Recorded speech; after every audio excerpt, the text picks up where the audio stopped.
শুধু ছিল এই অফিসের অন্ধকার পরিবেশ, নিস্তব্ধতা, আর এই নিস্তব্ধতার মাঝে আমি শুধুই একা। এটা তো আমার বয়ফ্রেন্ড। Good morning guys. আজকে সকাল সকাল ঘুম থেকে উঠে রেডি হয়ে গিয়েছি অফিসে যাওয়ার জন্য। আর আজকের ব্লগটা হতে চলেছে ধামাকাদার। আজকের ব্লগটা বেসিক্যালি ক্রিসমাস ডে উপলক্ষে। তো ভিডিওটা স্কিপ না করে অবশ্যই লাস্ট পর্যন্ত দেখো। চলো এখন অফিসের জন্য বেরিয়ে পড়া যাক। গাইজ এইখানে এখন আমি বাসের জন্য ওয়েট করছিলাম, আর অবশেষে বাস পেয়ে গেলাম, আর বাসে করে সোজা অফিসে চলে এলাম। গাইজ অফিস তখনও বন্ধ ছিল, অফিস বাইরে থেকে তখনও খোলা হয়নি। সবার প্রথমে আমি এসেছিলাম। আর এই হলো আমাদের রয়্যাল এনফিল্ড শোরুমের ভিতরের সাইট, যেখানে সমস্ত নূতন গাড়িগুলোকে রাখা হয় কাস্টমারকে দেখানোর জন্য। গাইজ দেখো চারিদিকে কি নিস্তব্ধ, আর এই নিস্তব্ধতার মাঝে আমি শুধুই একা। গাইস দেখো ভিতরটা কি অন্ধকার, একদম গা ছমছম পরিবেশ। গাইস এত বড় অফিসে কেউই ছিল না, শুধু ছিল এই অফিসের অন্ধকার পরিবেশ, নিস্তব্ধতা, আর এই নিস্তব্ধতার মাঝে আমি শুধুই একা। সত্যি কথা বলতে আমার এতটাই ভয় লাগছিল, মনে হচ্ছিল চারপাশে চারটে ভূত দাঁড়িয়ে আছে। এমনি আমি ভূতকে খুব ভয় পাই। ও মা, পিছনে ওটা কে দাঁড়িয়েছিল? পিছনে ওটা কে? ওই যে পিছনে কে একজন দাঁড়িয়ে আছে। আমি ভাবলাম এই অফিসের মধ্যে আমি শুধু একাই আছি।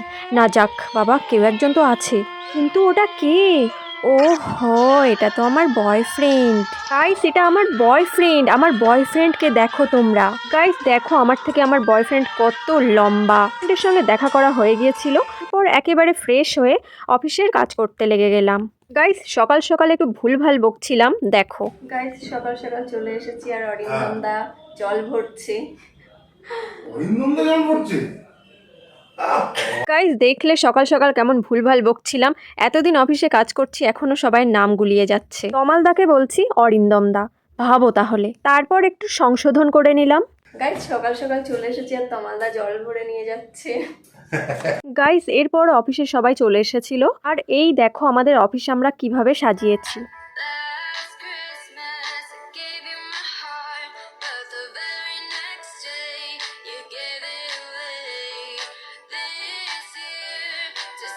গাইজ এরপর আমাদের অফিস থেকে আমাদেরকে কেক খাওয়ালো। এখানে মল্লিকা দি আর সোমাদি কেক কাটলো, আর আমরা সবাই মিলে খেলাম। সোমাদি হ্যালো গাইজ হচ্ছে কিন্তু। এইখানে সবাই কেক খেলো, তারপর আমিও কেক খেলাম। কেকটা বেশ সুস্বাদু ছিল।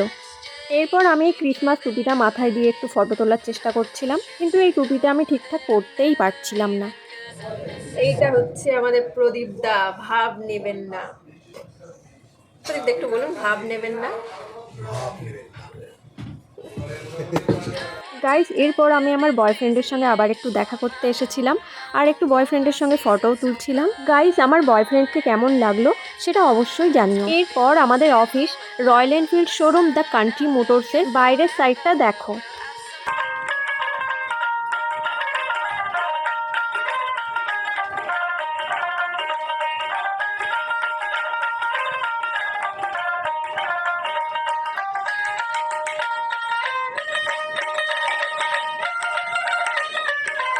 আর এই হলো আমাদের Royal Enfield showroom the country মোটরসের মালিক প্রশান্ত দাস মহাশয়, আর এই হলো আমাদের রয়্যাল এনফিল্ড শোরুমের ম্যানেজার সৌরভ দা। গাইজ আমাদের শোরুম আমরা কিভাবে সাজিয়েছি সেটা তোমাদেরকে এক ঝলক দেখিয়ে দিই।